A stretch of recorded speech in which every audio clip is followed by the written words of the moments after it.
Hey everybody. Today we are talking with Curtis C. Chen.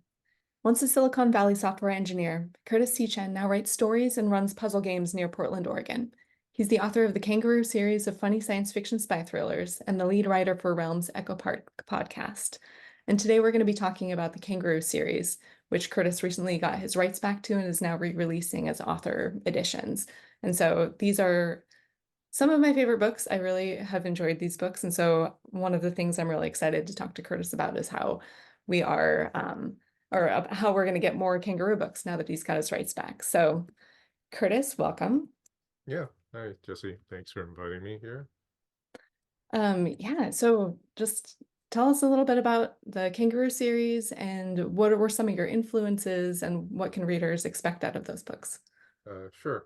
So the first book is Waypoint Kangaroo, you can see here. So that's the original hardcover, and then this is the paperback of the re-release that's coming out this month, and the ebook will be out February 20th, and you can pre-order it in some places, and then you know after it's up, it'll be hopefully everywhere, um, libraries also, all that good stuff.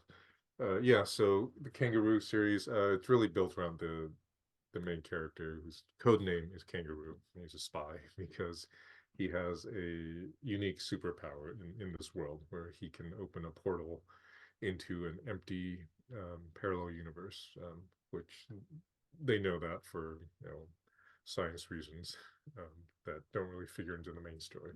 But the point is he can open this floating hole and just hide stuff in there. But inside the hole looks like deep space. So there's no air, there's no light, no heat, no gravity. So if you want to throw a living thing in there, they should be protected somewhat. Otherwise, they'll eventually, freeze and or suffocate, and it's not a good time. But if you're talking about, objects, then you can basically hide them and just smuggle things into or out of different places. So that's why he's a spy. But because he knows that he's, special in that way, he knows he can get away with a lot of stuff. So his personality is very snarky, and that's where a lot of the humor comes from. So they're funny science fiction spy thrillers.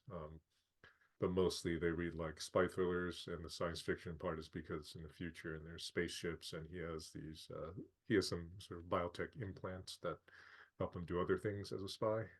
So yeah, mainly I just wanted to have fun with the idea of what if this person had the superpower and then they were a spy and they had to do all this other stuff, but maybe didn't like doing some of it and wasn't the best at some of the other parts of the spying thing. Yeah. So I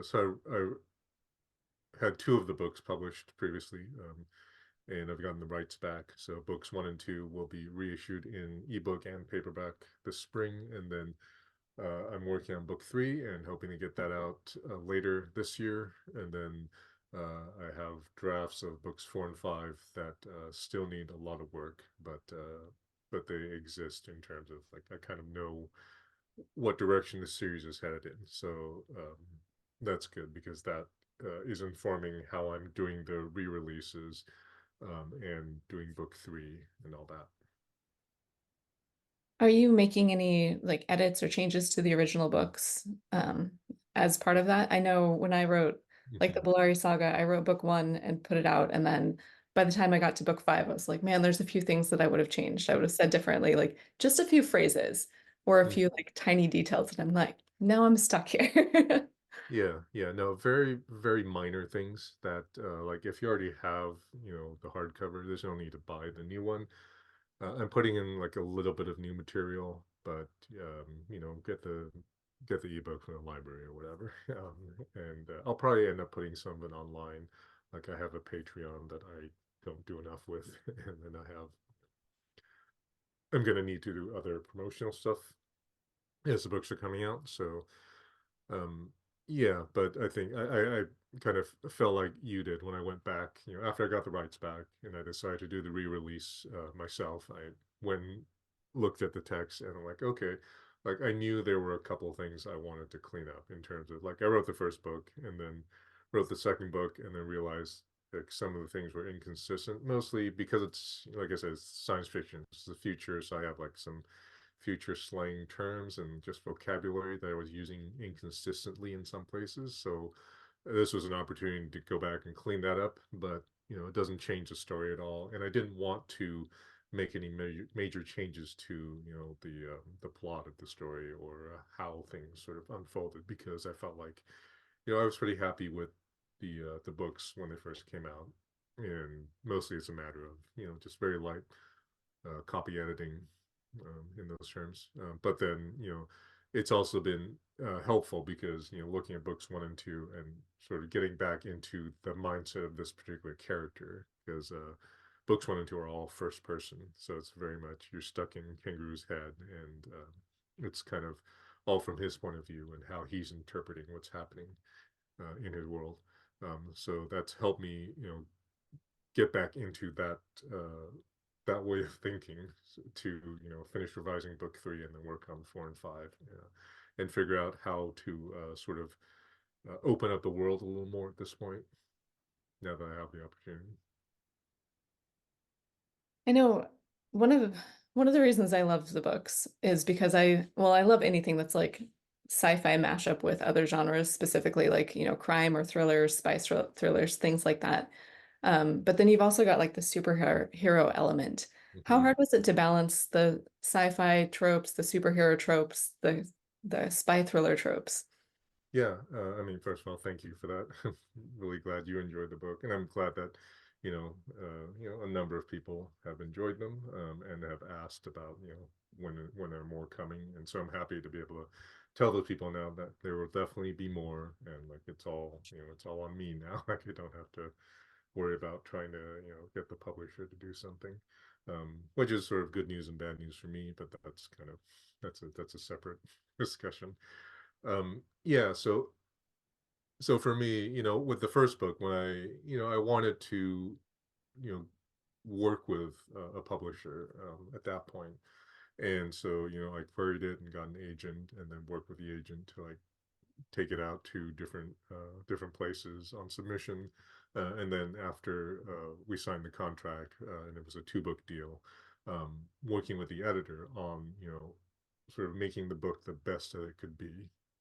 And so initially, when it was just me working on specifically the query letter, excuse me, I did have a lot of those sort of I wouldn't say necessarily doubts, but just sort of like trying to figure out exactly how do I pitch this in terms of having a short little thing I could tell someone like this is a story, this is why it's interesting, this is why the character is cool or whatever. It's like, do I talk about the superpower first? Do I talk about the science fiction or the spy stuff first? And like where I landed is, the pocket, which is what he calls a superpower. His code name is Kangaroo. Like it all makes sense in my head. Um, I felt like that was the most unique thing about this because, and again, because it's all first person, it's so much centered around his particular personality and point of view. Um, so that's like the the thing I open the pitch with, and then I get into the fact that he's a spy, and because he's a spy in the future, there's spaceships, and then the problems are sort of on a different scale than just if you're running around one planet. And in the first book, this is not really a spoiler because it's in all the promo stuff that we've done. It's like he is on this cruise spaceship that's going from Earth to Mars. So it's kind of like a cruise ship like we would know now on the ocean, but because it's in space, like different stuff can happen. And so I had fun with that because I read a lot of science fiction growing up, so I really wanted to be able to play with some of those things. Like there's no artificial gravity in this one, so kind of like if people are familiar with the Expanse, sort of the idea that you have a really efficient engine, so you can sort of be running it all the time and accelerating to make the illusion of gravity. And I know it's not a real thing, so don't at me. It's fine. It's science fiction. Get over it. It's space opera. Like a lot of people sort of hear about if I when I was taking the first book out initially.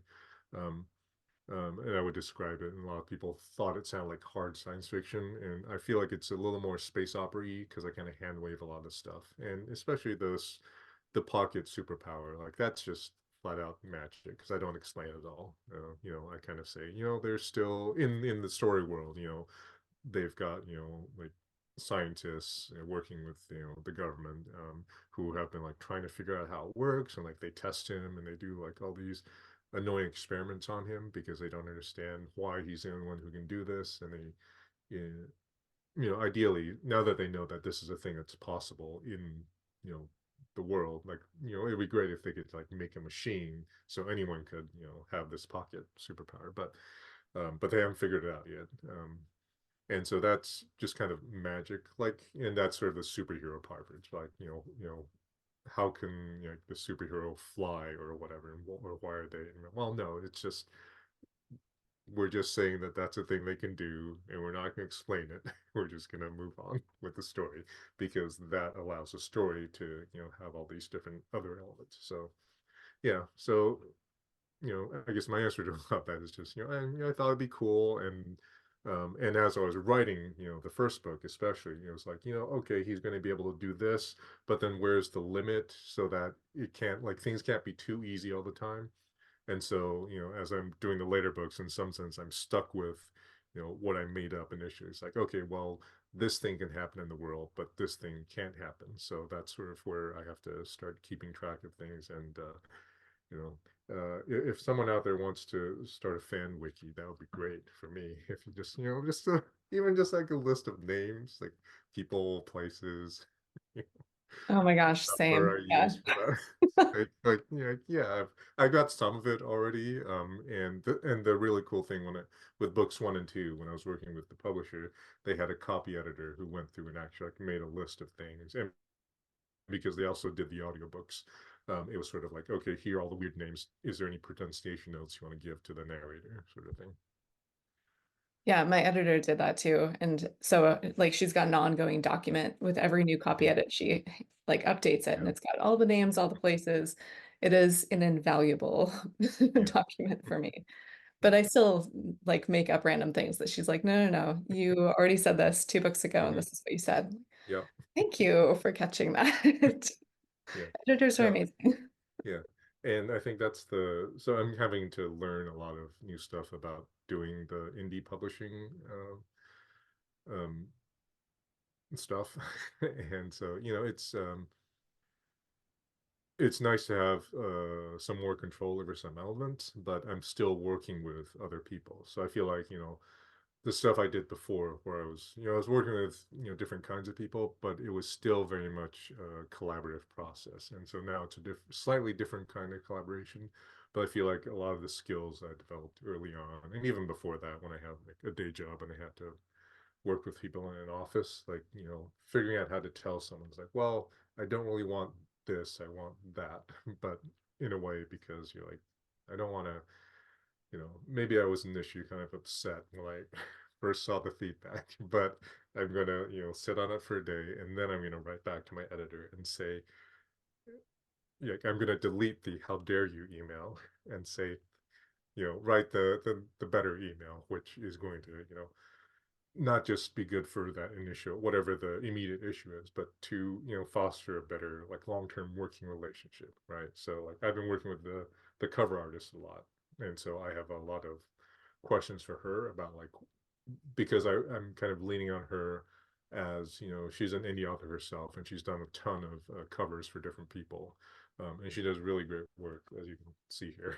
And we've talked about like, I know this is going to be a series, so I want all the series covers to look similar, but what are the elements we're going to change each time so they are clearly different books, and then how much can we do like this or that thing with putting the different elements together.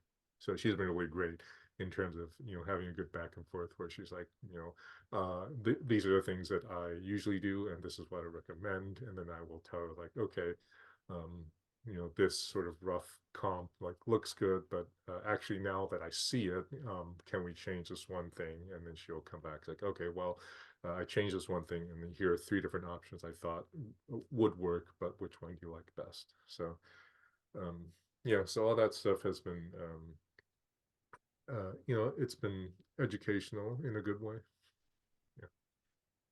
I'm curious if, well, I guess to set this up, I recently had an audiobook done of my very Hmm. first novel, which is a supernatural thriller. And Yeah. as I was listening through it, I hadn't read it in years. And there were a Uh, couple moments that I was like, there was a moment that I gave myself chills because I'd forgotten that I'd done like a certain thing. And mhm. that would be very spoilery, so I won't say what it is. But are there any like non-spoilery like moments that you had as you were rereading these and be like, oh my gosh, good job, me. Good job, past artist.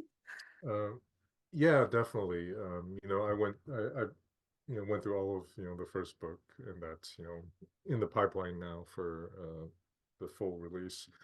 Yeah, there are definitely places where I'm like, sort of both good and bad, right? Like they're definitely the good. It's like, oh yeah, like that, that part worked really well, like in terms of, you know, how the story came out and how I was able to set up something and then pay it off. And then, there's some that were not so good where I'm like, yeah, I probably write that differently now, but I'm not going to change it because it's not one of the things where like, it's clearly inconsistent, or, it's something that's going to affect the ongoing series in terms of continuity. Um, and yeah, and I kind of consider it, it's a snapshot of, that moment when I was that writer at that time. And, and I'm going to write, more of these, and I have written other things in the meantime. And so I'm like, you know, I feel like it's a good representation of the story that I wanted to tell at that point. And, the later books and series are going to represent, how I feel about, that particular story world and those characters at that later point in time. And I think that's, as a reader, I feel like that's, when I've read other series, I feel like that's an important and interesting thing to observe, to see like, oh, the authors start out with these ideas, but then as they, went forward, some of these things change, or they realize, oh, I wanted to actually do this differently, it seems like. And so I didn't want to, and also like I didn't want to, like there was nothing that I was really, really unhappy with when the first two books came out. So I didn't go in feeling like, oh, I really need to fix like this huge thing, like, the ending's not right or whatever, or Mhm. like both of the books, the first two books are going to have new prologues, but they're not really necessary. They're just the prologues were actually they were online only, sort of as a different promotional thing that involve puzzles. It's not important. But I figured, just put them in the books, and then and then that sort of, so the new, the paperback and the ebook, the author's editions sort of have, all of, those, specific adventures sort of all packaged together in a sense. So I feel pretty good about that. Sorry, I hope I answered the question. Oh yeah, no. Those because those prologues, they were accessible if people solved the puzzle in the cover of the book, right? Yeah, and so that was an idea I had, which I thought like, oh, it'd be cool because not as much anymore, but I used to do a lot of sort of different puzzle hunt stuff, which if people are familiar with escape rooms, it's kind of stuff you might see in an escape room where you have to, decode something or find a hidden message. So in the yeah, so and this was a whole process with the original cover designer where I'm like, can we hide a little message in here? Because they did the design of the spacesuit and then this background. And I'm like, oh, that kind of looks like a code. So can I actually do like a real code for real in the middle here, and just like, and so it's like I ended up going back and forth a little bit, to make sure like I didn't want to make their lives too difficult. Um, and then and so you can see a new design kind of carries through the sort of circle idea and the sort of astronaut upside down thing, but the new cover doesn't have any kind of puzzle in it because Yeah. it became clear that like very very few people care about that, and I'm happy I was able to do that for those few people the first time around, and it was fun for me to do, but like there are more important things I have to worry about now, so um, yeah. But the online puzzle stuff is still up there if anyone wants to go look at it. And yeah, and in the book it tells you there's going to be a link to exactly where you would go if you wanted to play with that. Awesome. Yeah, that was one of the, I think, earliest, besides the write-in at the Vancouver Library where we met. I think the Puzzle Pint Oh events were yeah. some of the earliest things Hmm. that at least like my husband and I did Sure. involving Yeah. you, which was very fun. They were very fun events. Yeah. Still going on, right? Yeah, they're still going on. They're back in person in most places now, and yeah, in all lots of cities all over the U.S. and around the world. If you go to puzzledpint.com, you can find out about it. And it is puzzled with a D. We recently found out there's another website with a similar domain name, which is not us. So, yeah. So I'm one of the original like founders of the event, and then when we became a nonprofit, I was the president for a while of the nonprofit. But yeah, puzzledpint.com or .org. I think we talked about. I'm not on board anymore, but we had talked about whether we wanted to transition away from the .com because initially this is a whole like other long story, but I think we have like .com and .org and maybe .net. Um, don't quote me on that. But yeah, so yeah, so that was it's still really cool to see that continuing and more people getting interested in it all the time.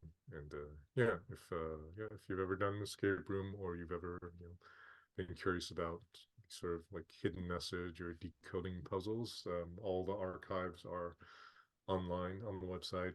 It's all Creative Commons, so yeah, go check it out.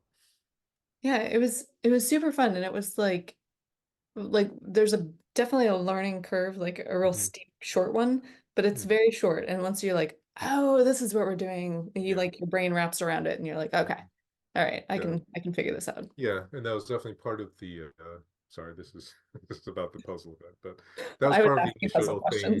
questions. When we started it, it was like, a bunch of us had done, a lot of puzzle events before that.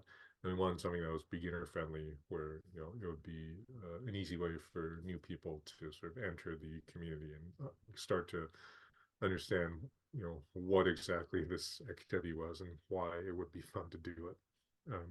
And so, yeah, with the original covers, that was kind of something I wanted to sort of try to do there too. But like I said, it became clear like there's like when people go to books, like there's a very different experience of reading a book rather than something that's more interactive, like a puzzle, and that is in it maybe is challenging and demanding in different ways, right? Like having to solve the puzzle and get a specific answer out of it versus a book is it can be a more subjective thing where you read the story, you understand what happened in the story, but then sort of emotionally how you feel about what happened or like sort of the different elements that call to you specifically as a reader might be different than someone else who reads the same book. And I think that's like when I do a book club or something, that's one of the interesting things that comes out. It's like we all read the same book, but then everyone sort of comes back and has different thoughts and feelings about it, and that's where the fun of the discussion comes. So bringing it back to the books, Yeah, and thank you. and the kind of the fact that we now get more kangaroo books in the series. Hmm. What can readers expect from the expanded kangaroo universe? Yeah, so uh, I guess this is not really a spoiler. Um, I will say, and this may be more interesting to any writers who might be listening, because, like I said, the first two books, I guess, is also a warning to people, possibly. The first two books are written in first person present tense, which I know some people don't like, but it was a very specific choice. And again, it goes back to sort of my idea of who the character is and how they view the world. And for me, it just felt like the right voice the whole time. Like, it was very immediate in present tense. And I wanted it to be first person because it was very much about, Kangaroo, and how he's feeling about these things that are happening to him, right? And he's, I don't specify his age, but he's a very young character also. So some people sort of read it and thought it felt a little more young adulty. I think because of the first person present tense, you see that in a lot of things ever since the Hunger Games, I think. And that, for good reason, right? Like when you're a teenager, it's like everything's happening right now and it's all about me. Uh, um, so one specific thing that people can look forward to, starting with book three, which I'm working on now, is that there are going to be more points of view, and this is something that I started doing with other stories and other things I was working on after these two books came out. So some of the realm stuff, and then some of the other like short fiction and other um, different writing projects, was writing things from different points of view. And because in books one and two, I've established that Kangaroo, like he has a support team around him, so there are people that he's working with all the time. So like he has a physician, and then like an equipment officer. So um, and those people figure pretty prominently in both of the first two books. And going into book three, I'd set up a new situation where they were going to have the opportunity to do more stuff while they were not with Kangaroo. So like in books one and two, because it's all first person, like there's stuff happening off screen that he doesn't know about, and therefore the reader doesn't know about until after certain things happen. Like the bad guys are doing stuff, or like other good guys are doing stuff to help him, but we can't see that because it's just Kangaroo's point of view. And so in book three, I thought it'd be fun to bring in other kind of perspectives. So there's definitely more of that. So you learn a little more about those characters when they're not with Kangaroo. And actually, in the author's edition of book one, the prologue, which was previously online with the puzzle hunt, is actually a third person from like a different character's point of view. So you're if you get the new editions, you're already going to see a little bit of that. And that was something that came later. I was working on and thinking about how the series would go forward. Like in the first book, I think the first person worked really well because it also made parts of it feel like a mystery because Kangaroo is trying to figure out what's happening, and like the reader doesn't know either, so we're kind of picking up clues along with him. And in book two, as I was writing it, it became a little more difficult to juggle because, and it's sort of a thing that like I took advantage of in some ways and had to fight against in other places where it's like, I know I can hide things just because Kangaroo won't see it, but then I can't explain certain things because Kangaroo can't see it in this moment. So it's gotta, come later or earlier or in some other way. So starting with book three, and I think that's back to your question of how is the story world expanding. I feel like at least for me, writing it, that feels like a really interesting way to open up the world, just to have other people's perspectives on what is happening, and not just Kangaroos, because we've established his very specific personality in the first two books, and now starting with three, and it's also sort of thematically something I want to do with book three is like, what does he think versus what other people think is happening here, and not just sort of the facts of the situation, just sort of how they feel about it and how they're gonna deal with it. Nice. Oh, that's fun because you've got some really, really fun side characters. So I'm excited to see more from their points of view. Hmm. Yeah, and one specific impetus was that for that was so there's a character called Oliver who is the equipment officer. So he's sort of like Q in the James Bond series, where he's the guy who makes all the gadgets and knows about the science and technology side of it, because Kangaroo is like too impatient to learn any of that. So at some point, I wrote a short story just about it was a prequel to the whole series about how Oliver got recruited into the spy agency and how he wasn't told about Kangaroo's superpower, but he kind of figured it out on his own. So it's like it was a more heavily science fictiony story. Um, in terms of like, talking about exactly what the pocket universe looks like and how would he be able to deduce all that. And that was all centered around Oliver's character. And so I'm not sure if that's going to fit in one of the books necessarily. It's in an anthology of space opera stories right now. It's Infinite Stars, Dark Frontiers, I think is the title. Oh, right. Um, yeah, and that I felt like that worked out really well. So I think writing that story sort of made me feel even more that putting third person perspective into the actual novels themselves was gonna work. Well, awesome.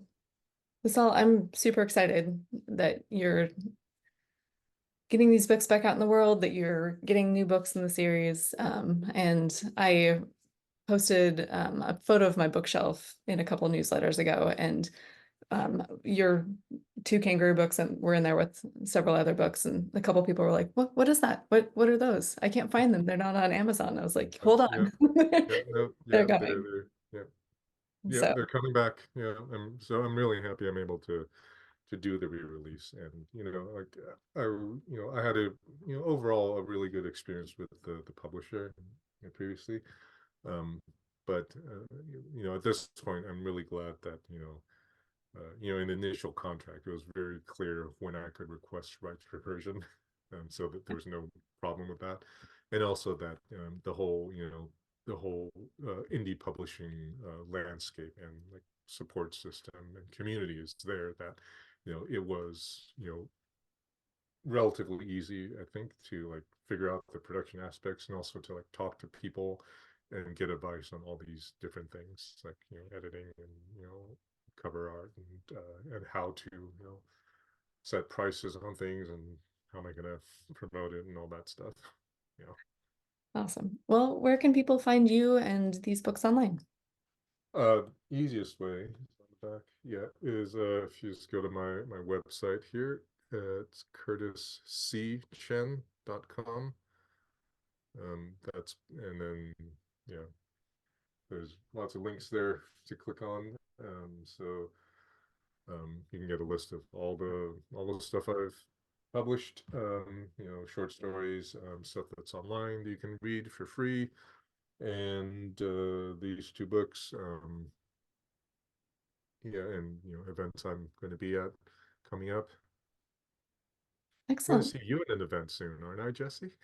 Yes, at the Author Alchemy Summit, which I think will be going on when this video, no, I'll get the video out before, but I'm sending out a newsletter that Friday that will be linking to this video. So, hi, Cool. anyone who sees it that day of, Curtis and I are hanging out. Yeah, in Portland. Come on down. Yeah, absolutely. Well, sweet. Thank you so much for taking the time to chat and talk Yeah, about no, thank books. you I'm for really setting this up. excited.